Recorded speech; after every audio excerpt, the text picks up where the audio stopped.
I work airport ground crew at Seoul Incheon, helping passengers find gates and amenities. Last Tuesday, an American businessman landed from LAX with a 7-hour layover before his Singapore connection.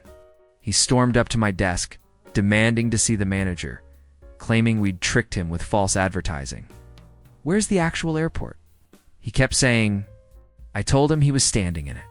He pulled out his phone, showed me our website with photos of the indoor gardens, the sleeping pods, the free showers, and said, "This is Photoshop, right? Airports don't have waterfalls. They have broken chairs and $9 sandwiches." I walked him to Terminal 2's rest zone where travelers were napping in reclining loungers under soft lighting. He stared for a full minute, then whispered, "Are we still in Korea? Or did I die on the plane?" The reality hit Americans harder than expected. A family from Texas, I'm their gate agent, walked past our cultural experience center where traditional dancers performed. The dad said, "Is this part of a theme park connected to the airport?" I explained it's just a free amenity. His wife asked, "Free? What's the catch?" There wasn't one. They stood there, confused, while their teenage daughter discovered the free phone charging stations with actual working outlets. "These plugs work," she shouted. Her mom replied, "Honey, lower your voice. Someone might notice we don't belong here." Americans kept asking where to pay for Wi-Fi. My colleague handles lounge access, and she said one traveler tried to hand her his credit card for the password. She explained it's free throughout the terminal. He said, "No, the real Wi-Fi.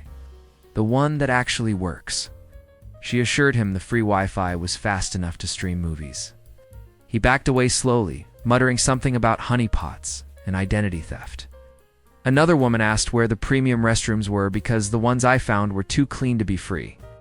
"We only have one type of restroom. They're all maintained every 30 minutes. She spent 20 minutes searching for the paid version before accepting reality. I'm a supervisor at Tokyo Hanada's Terminal 3, coordinating passenger flow during peak hours.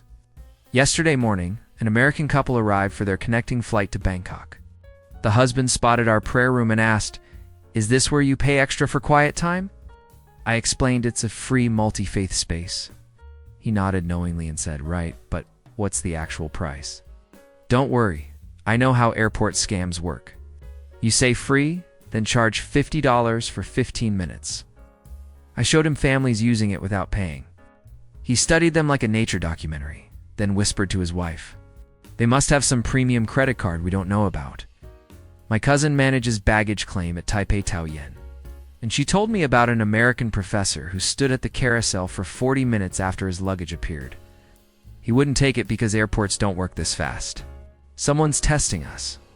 She approached to help, but he waved her off, explaining that based on his extensive travel experience, bags take minimum 90 minutes. So these early bags must belong to first-class passengers.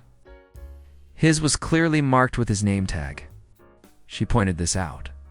He said that's exactly what a sophisticated luggage theft ring would do. Print fake tags. He waited until every other passenger left, then grudgingly took his bag, still convinced he'd grabbed someone else's. I handled check-in at Kuala Lumpur International Airport, specifically the self-service kiosks. Last week, an American retiree called me over, very upset. She said, "Your machines are broken. They printed my boarding pass in under 30 seconds. I asked what the problem was. She explained that according to fundamental airport physics, check-in requires at least 45 minutes of waiting, 2 system crashes, and 1 supervisor override, or else the airline doesn't take you seriously. She wanted to wait in a proper line with a stressed agent. I showed her our average processing time, 90 seconds. She looked at me with genuine concern and said, "Your efficiency metrics are going to attract the wrong kind of passenger. Trust me. Airports need suffering. It's part of the contract. I work the information desk at Hong Kong International Airport, and my job involves directing lost passengers." An American consultant approached me asking where the shuttle to the real terminal was.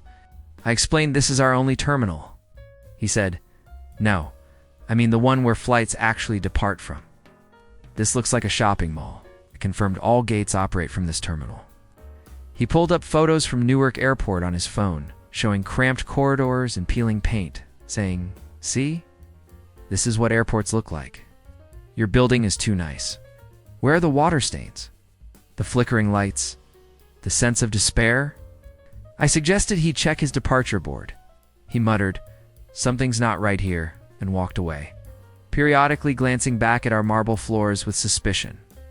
My brother manages a food court at Singapore Changi's Terminal 1, overseeing 30 restaurants. Last month, an American couple sat down at our hawker center, where local meals cost $4 to $6. They studied the menu for 15 minutes, then flagged him down. The wife said, "What's the minimum we need to spend to sit here?" He said, "There's no minimum." The husband laughed and replied, "Come on, level with us. Airport food runs $20 minimum." We've traveled to Cleveland. My brother showed them the posted prices. The wife examined them carefully and said, "These are in Singapore dollars, right? So that's like 40 United States dollars?" He explained the exchange rate actually made it cheaper. She looked genuinely distressed and said, "But if we don't spend enough, we're taking advantage." "Where's the $15 water bottle?" They ended up buying twice as much food as they wanted out of guilt. I'm a server at Mumbai's Chhatrapati Shivaji Airport's International Terminal restaurant.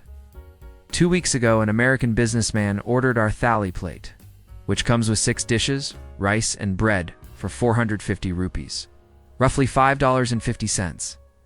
When I brought it, he pushed it back and said, "I ordered the airport version, not the city version. Where's the markup?" I explained this is our standard price. He shook his head and said, "I've eaten at O'Hare. I know how this works.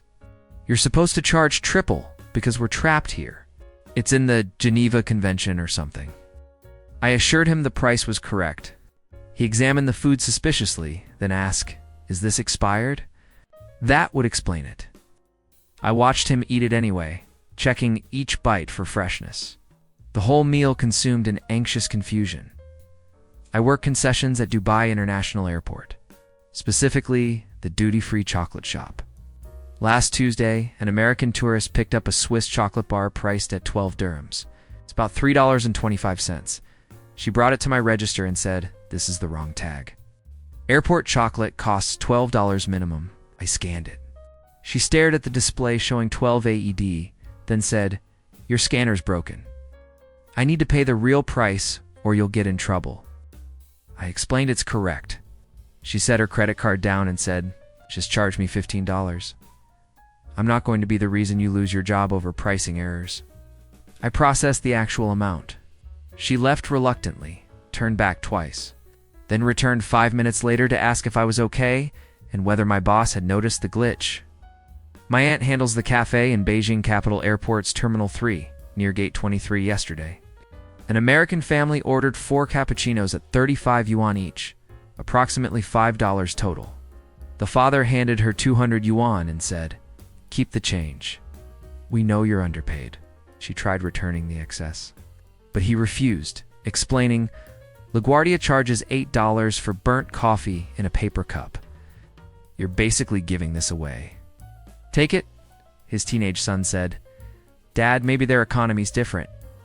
The father replied, "Son, capitalism is capitalism. This woman deserves compensation for airport employment." My aunt finally convinced him to take his change by explaining she'd have to file a report for overages. He left shaking his head, saying to his wife, "Their labor protections must be incredible if she's afraid of tips." I'm a gate agent at Doha's Hamad International Airport, working the transfer desk.